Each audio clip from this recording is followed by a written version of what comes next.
Shalom Bapak Ibu Saudara yang dikasihi Tuhan. Seri pengajaran hari ini berjudul Tangisilah Dirimu.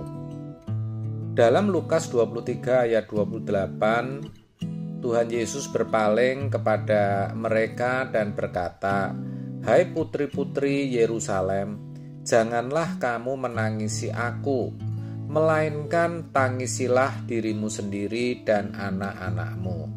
Saudara, itu adalah perkataan Yesus kepada beberapa perempuan yang mengiring dia menuju tempat penyaliban. Tentu ada maksud di balik perkataan Yesus ini. Apa itu? Yang pasti menyangkut keselamatan manusia. Saudara, secara lahiriah seseorang bisa sukses dan berhasil dalam hidupnya.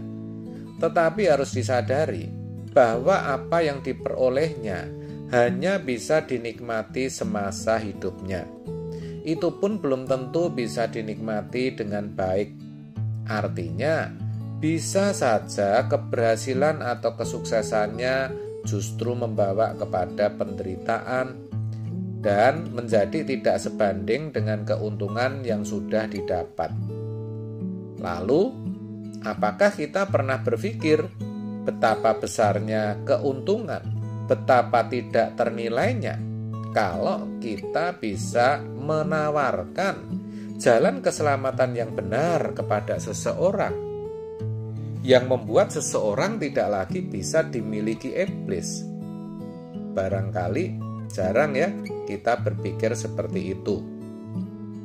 Padahal, tahukah saudara bahwa nilai atau harga jiwa seseorang itu lebih dari segalanya?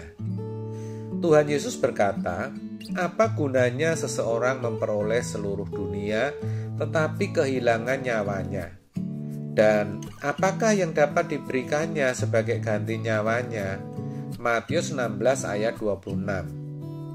Artinya, satu jiwa nilai atau harganya melebihi semua harta yang ada di dunia ini. Karena begitu bernilainya, Tuhan menghendaki setiap kita ikut menangisi jiwa-jiwa. Perhatikan ayat selanjutnya, dikatakan, "Sebab anak manusia akan datang dalam kemuliaan Bapanya, diiringi malaikat-malaikatnya. Pada waktu itu, ia akan membalas setiap orang menurut perbuatannya." Matius 16 ayat 27. Membalas setiap orang menurut perbuatannya. Perbuatan yang dimaksud adalah usaha yang kita lakukan untuk keselamatan jiwa orang lain, yang mana itu pasti akan diperhitungkan Tuhan. Saudara, orang di luar sana yang bukan umat pilihan sebenarnya kasihan, kalau tidak boleh saya katakan malang. Betapa tidak, karena mereka tidak dapat memuji-muji Allah di dalam kerajaan surga nanti. Lagi pula, mereka tidak lagi mendapat kesempatan untuk memperbaiki diri. Ini benar-benar keadaan celaka dan mengerikan yang harus kita pikirkan dan yang harus kita tangisi. Karena apa? Karena ketika anak manusia datang dalam kemuliaan Bapa, diiringi malaikat-malaikatnya, hanya orang-orang yang setia sampai akhir yang akan diangkat bersama-sama dengan Tuhan di dalam kemuliaan Bapa. Dan itu pasti orang-orang yang sudah menyelamatkan sesamanya, yang mana akan terangkat bersama dengan orang-orang yang telah mereka selamatkan. Pertanyaannya, apakah saudara yakin sudah termasuk orang-orang yang terangkat? Jadi, betapa mengerikan dan celakanya orang-orang yang tidak terangkat ya saudara. Orang itu bisa loh diri kita sendiri atau orang-orang yang kita kasihi yang ada di sekitar kita. Bisa, sangat mungkin saudara. Anak yang kita sekolahkan sejak kecil sampai jadi sarjana bisa tidak terangkat. Memang dia bisa sukses dalam studi, karir, rumah tangga. Tetapi kalau tidak ada pertobatan yang sungguh-sungguh setiap hari, tidak berusaha sungguh-sungguh untuk berubah setiap hari, menyepelekan perkara-perkara rohani, melihat tontonan atau film yang tidak patut, sembarangan dengan apa yang didengar, sembarangan dalam bergaul, sembarangan dalam berkata-kata, sembarangan dalam berpikir, apalagi sembarangan dalam sikap dan perilaku, bisa loh akhirnya tidak layak menjadi mempelai bagi Kristus. Oh, betapa mengerikan, saudara.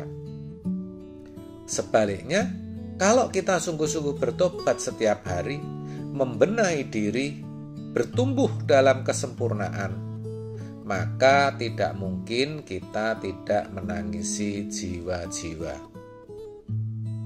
Masalahnya, kita tidak bisa menangisi jiwa-jiwa kalau kita pun tidak menangisi diri kita sendiri.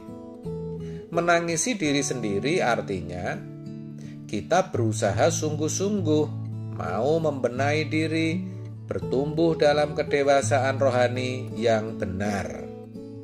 Satu hal, saudara, yang harus kita tahu, semakin kita mengenal kebenaran, semakin kita melihat betapa dahsyat dan mengerikannya keadaan terpisah dari Allah selama-lamanya.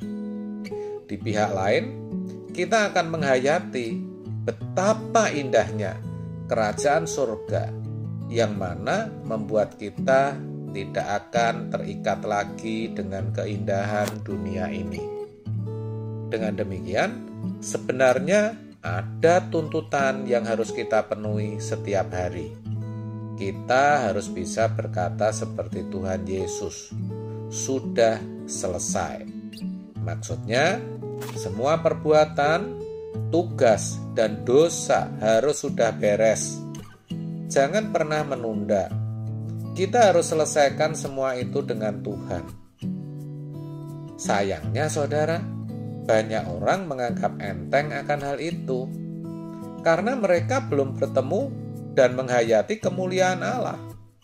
Coba kalau kita sediakan waktu bertemu Tuhan dan menghayati kemuliaannya, pasti kita akan merasa takut dan gentar.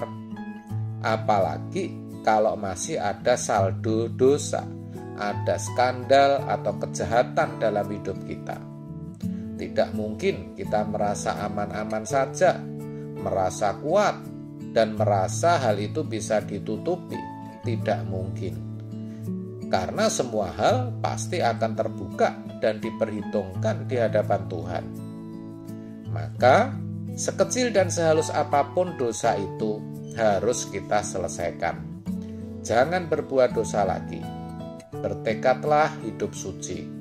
Jangan sampai kita tertinggal. Saudara, hidup kudus itu bukan sesuatu yang tidak bisa kita lakukan. Pasti bisa, karena Roh Kudus menolong kita. Tuhan tidak pernah memberikan tugas yang tidak bisa kita tunaikan atau menetapkan standar yang tidak bisa kita capai. Pasti bisa. Dan kalau kita serius, kita bertumbuh dewasa, kita makin menghayati betapa ngerinya kekekalan bagi yang terhilang. Dan sebaliknya, betapa indahnya bagi yang diperkenan masuk dunia yang akan datang, apalagi masuk rumah Bapa, kerajaan surga yang mulia. Dan itu akan menjadi api yang mendorong kita untuk mencari orang, siapa yang bisa kita selamatkan. Jadi kalau kita menangisi diri sendiri karena dosa, kesalahan, ketidaksempurnaan, atau ketidakdewasaan kita, maka kita akan bisa menangisi orang lain. Jadi, mari saudara, kita sama-sama menangisi diri kita sendiri. Amin. Tuhan Yesus memberkati.